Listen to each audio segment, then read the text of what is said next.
Fala pessoal, tudo bem com vocês? Como é que vocês estão aí? Eu estou razoavelmente bem, dadas as devidas circunstâncias. Eu resolvi dar uma passada aqui para falar um pouquinho com vocês sobre Mulher Maravilha 1984, que é o novo filme aí da Mulher Maravilha, né? Essa personagem aí de longa data da DC, que por incrível que pareça, só chegou aos cinemas em 2017, há 3 anos atrás, quando a Patty Jenkins resolveu fazer o filme lá com a Gal Gadot, a partir do universo criado pelo Zack Snyder no Homem de Aço, no Batman vs Super-Homem, etc. Eu gosto muito do primeiro filme da Mulher Maravilha, eu acho que é um filme que trouxe esse frescor que a DC tava precisando no cinema, porque Homem de Aço e Batman vs Superman não tinham dado certo, então com essa abordagem sombria, pesada, carrancuda do Zack Snyder, não tinha dado nem um pouco certo, e aí o filme da Mulher Maravilha, ele veio pra trazer uma leveza maior, até mesmo um toque de ingenuidade, vamos dizer assim. A Mulher Maravilha daquele filme, da Gal Gadot, ela tinha uma visão de mundo até bem inocente, mas que eu acho que funcionava de maneira bem otimista, vamos dizer assim. E além disso, o filme ele também assumiu uma importância muito bacana no meio da cultura pop, etc. Eu detesto essa palavra, mas enfim. Que foi essa questão do empoderamento feminino. Ele trazer para o centro das atenções uma personagem que era uma super-heroína, forte, que se destacava em meio aos homens, no meio da ação. A gente via lá um monte de soldados no meio da Primeira Guerra Mundial, mas era a Mulher Maravilha que estava ali no centro, recebendo todas as balas e derrotando os vilões, etc. E além disso, o fato do filme ser dirigido por uma mulher, que foi a Patty Jenkins, fez toda a diferença. Era um outro olhar que os filmes de super-heróis não tinham preservado até então, porque eles não eram costumeiramente dirigidos por mulheres, e que Mulher Maravilha trouxe de uma maneira bem bacana. Eu realmente adoro o primeiro Mulher Maravilha, acho um filme bem legal.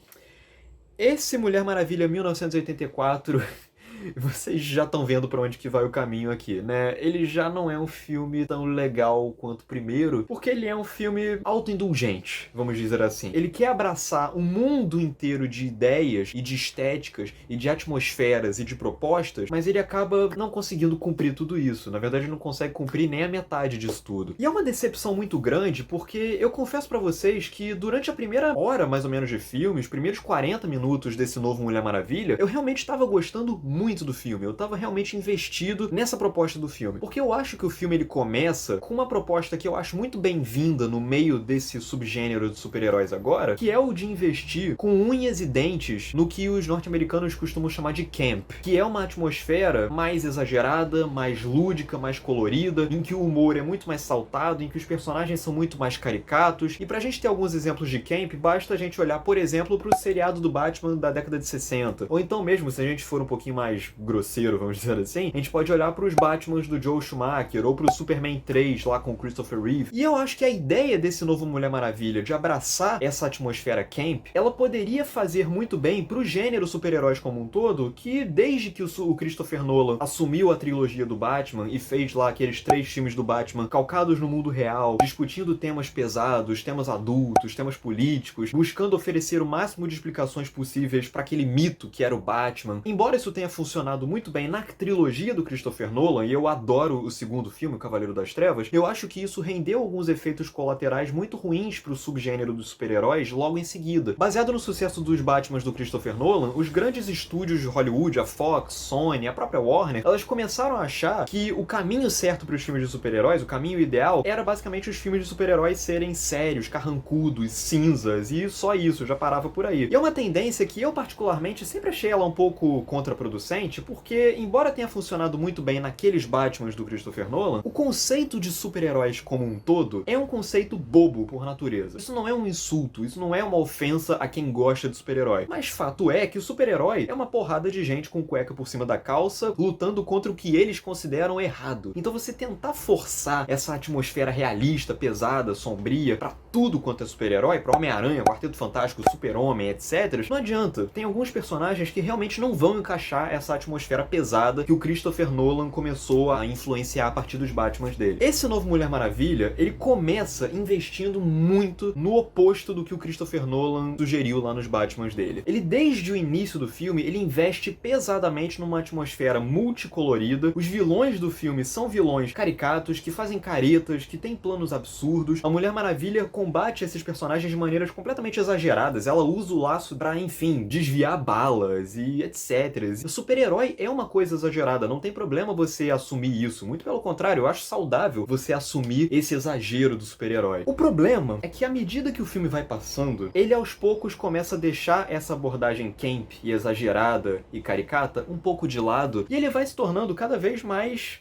eu não sei o que, lugar comum, eu não sei. Ele vai começando a abarcar tantas ideias, tantas subtramas, e incluir tantos personagens, e fazer vários desvios da narrativa pra criar tramas que são completamente dispensáveis. E nisso, ele acaba se tornando um filme incrivelmente inchado. Ele tem mais de 2 horas e meia de duração, e essas 2 horas e meia pesam principalmente do meio pro fim. E dentro dessa miscelânea de assuntos e personagens e subtramas e tal, o filme, ele tenta introduzir uma discussão a respeito da verdade versus a mentira, da importância da gente falar sempre a verdade, da gente ser verdadeiro, da gente ser bondoso e tal, etc. Só que o problema é que o filme introduz essa discussão no meio de uma miscelânea de outras ideias que não tem nada a ver com umas com as outras, ideias, personagens, temas, subtramas, que ele acaba não tendo tempo pra desenvolver nenhuma delas direito. E é muito louco e ao mesmo tempo muito irônico isso, que à medida que o filme vai avançando na sua narrativa, introduzindo novas ideias, introduzindo novos temas e tal, paradoxalmente ele vai se tornando cada vez mais vazio. Uma hora ele tá numa, noutra hora ele vai pra outra, e ele acaba não tendo foco, ele acaba não tendo disposição pra desenvolver cada uma dessas subtramas direito, e como resultado, todas as discussões do filme soam artificiais, soam superficiais, soam até mesmo aleatórias. Um exemplo que eu dou aqui, e isso não é spoiler porque, enfim, isso tá nos trailers, tá nos cartazes, todo mundo sabe disso. O Steve Trevor, que é o namorado da Mulher Maravilha lá do primeiro filme, que é interpretado pelo Chris Pine, ele tá de volta. Milagrosamente ele tá de volta, deram um jeito dele voltar.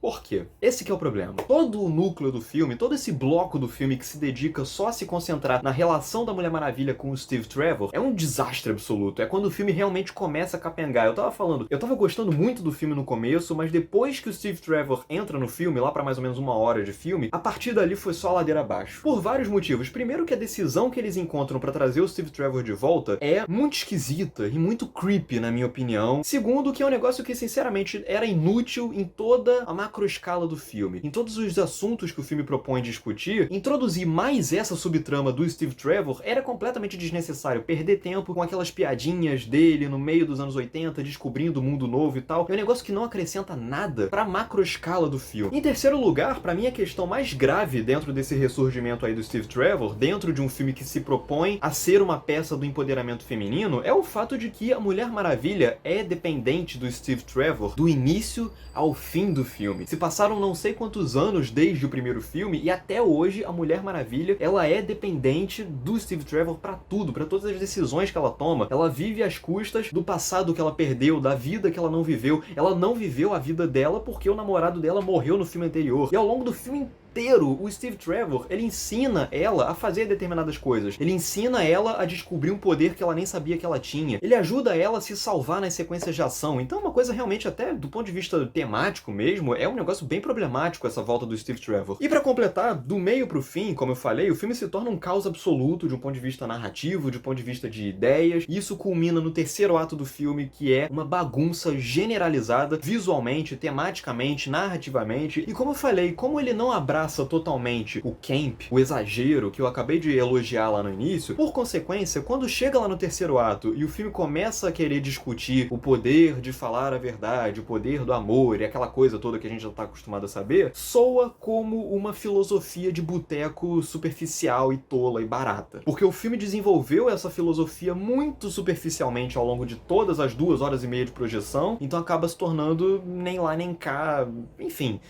É um resumo muito bom do que é o filme inteiro, que é uma bagunça completa. Eu gosto bastante dos vilões, eu acho que o Pedro Pascal, ele rouba todas as cenas que ele participa, com o personagem dele que funciona como uma caricatura bem exagerada do Donald Trump, embora o filme não resista a criar uma bosta de um subnúcleozinho dramático pra ele que não funciona nem um pouco. A Kristen Wiig, que é uma atriz que eu considero extremamente carismática, extremamente capaz, ela consegue viver a vilã do filme, a Mulher Leopardo, é esse o nome dela? Não sei. De uma maneira bem equilibrada, entre a caricatura e um ser humano normal, a gente entende os dramas dela, só que o problema é que quando chega lá no final do filme e a gente vê essa vontade dela de querer ser mais e querer ser um gato gigante que fala, a gente acaba não entendendo direito as motivações dela e tal, porque como eu falei, o arco dela e as motivações dela acabaram sendo socadas no meio de uma narrativa que envolvia tantas outras coisas e tantas outras ideias e tantos outros núcleos, que enfim, acabou sendo tão superficial quanto todo o resto do filme. Então Mulher Maravilha 1984 é um filme de ótimas ideias, que tem intenções que eu acho muito boas, mas que não consegue executar elas muito bem. Não é um desastre, eu sinceramente não acho que tá nem próximo de ser um desastre, mas tá longe de ser um filme que faça jus ao primeiro e tá longe de ser um filme que faça jus a essa super-heroína que a gente se acostumou a gostar nos últimos anos. Aliás, ao longo das últimas décadas, né? É isso, agora eu quero saber de você, o que você achou de Mulher Maravilha 1984, diga aqui nos comentários, curta o vídeo se você gostou, compartilhe pros seus amigos, se inscreva no canal, e é isso. Grande abraço, feliz 2021 e até a próxima.